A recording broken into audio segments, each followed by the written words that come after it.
Renovación Magisterial al programa Encuentros Pedagógicos. Hoy transmitiendo por nuestras redes sociales de Facebook Live de Renovación Magisterial y YouTube. Sean bienvenidos. Hoy la nota del director se intitula La independencia resurge del fondo del mar de sangre en que fue bañado nuestro país por décadas de dominio fascista. El jueves 20 de julio de 2023, la independencia resurge del fondo del mar de sangre en que fue bañado nuestro país por décadas de dominio fascista. Aquellas noticias de sometimiento a sangre y fuego por el paramilitarismo a familias de campesinos inermes ha mermado en un 90% con el gobierno del cambio. Miles de aquellos mutilados en esa barbarie perdieron a sus familias bajo las balas, el machete y las sierras asesinas de esos desarmados. Fueron bajo la orden de alguien que aún hoy día se oculta detrás de las sombras de las amenazas de muerte a quien se atreva a hablar.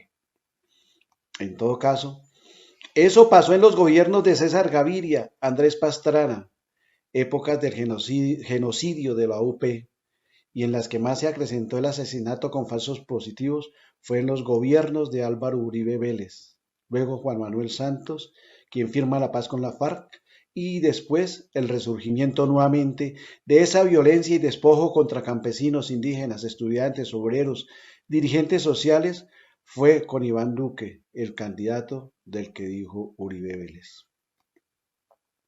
La esperanza de una independencia de la violencia, de la corrupción, de las desapariciones forzadas, de los falsos positivos, se manifestó el 20 de julio pasado. La esperanza resurge en los campos colombianos con nuevas tierras o la recuperación de estas con sus hogares de a los campesinos otrora despojados y diezmados en su conformación familiar por la violencia amparada de los gobiernos de turno. La clase trabajadora finca sus esperanzas en las reformas sociales que se proponen desde el gobierno del cambio, al igual que el resto de los colombianos, un salario que pueda sostener a la familia con buenas condiciones de nutrición, de recreación, de descanso y el reconocimiento de su trabajo en horas nocturnas o en los festivos en que sacrifican la unidad familiar y la recreación con ellos. Los gritos de los trabajadores en apoyo a las reformas del cambio fueron evidentes. Una de ellas, la de reforma a la salud, que no ha tenido el apoyo de los senadores de los partidos de la U, de Cambio Radical, el Partido Conservador, algunos liberales. Y desde luego, el más contradictor a las reformas para el pueblo colombiano, el partido de Uribe Vélez, el Centro Democrático. Todos aquellos representantes de estos partidos que anteriormente comulgaron con esos gobiernos, que están untados de sangre, de corrupción, que son quienes le quitan las horas extras a los trabajadores, los dominicales, las horas nocturnas, con las que se enriquecieron más y empobrecieron a los colombianos trabajadores de todos los sectores de la producción, llevando al país a ser uno de los países de mayor desigualdad social y económica, uno de los países en el que más se elevó la pobreza en el mundo desde incluso antes de la pandemia, durante la pandemia y ni hablar después de la pandemia. Todos ellos son quienes se oponen a las reformas para el pueblo colombiano, son los que se oponen a las reformas del cambio. El engaño, la calumnia, la mentira y el desamor son la Biblia oscura del fascismo. Han logrado embelecer a cuanto incauto necesitado del pan cae en sus redes del engaño creyendo que son los mesías que los salvarán, cuando en realidad son los verdugos que durante siglos los han humillado, desposeído y llevado a la pobreza. Otros, en su sed de supremacía, desconocen su raza en busca de poder para humillar a su misma comunidad.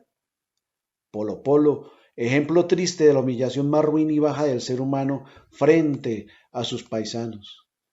Son los esbirros que traicionan a los desposeídos de donde vivieron y comieron la miseria. Son los más peligrosos porque llegan hasta acusar a los inocentes. Se arrodillan ante el fascismo para abrazar a sus amos para que no los humillen más por unas migas del pastel.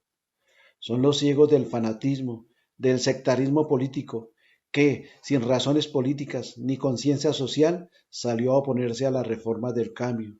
Se manifestaron en contra de los trabajadores.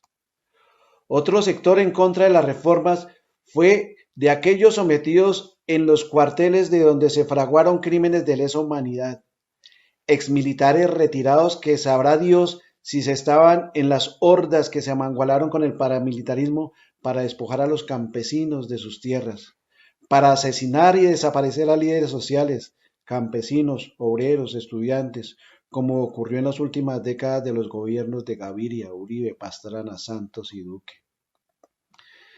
El 20 de julio fue la expresión por el apoyo a las reformas del cambio por todos los colombianos que han sufrido los flagelos de la corrupción, del fascismo, de la violencia, de la desaparición forzada, del destierro. Es la expresión de quienes abogamos por un cambio con justicia social. Por ello, seguiremos en la calle y si el 7 de agosto es menester, estaremos en la batalla de la independencia. Muchas gracias. Nos vemos dentro de 8 días en otra nota del director.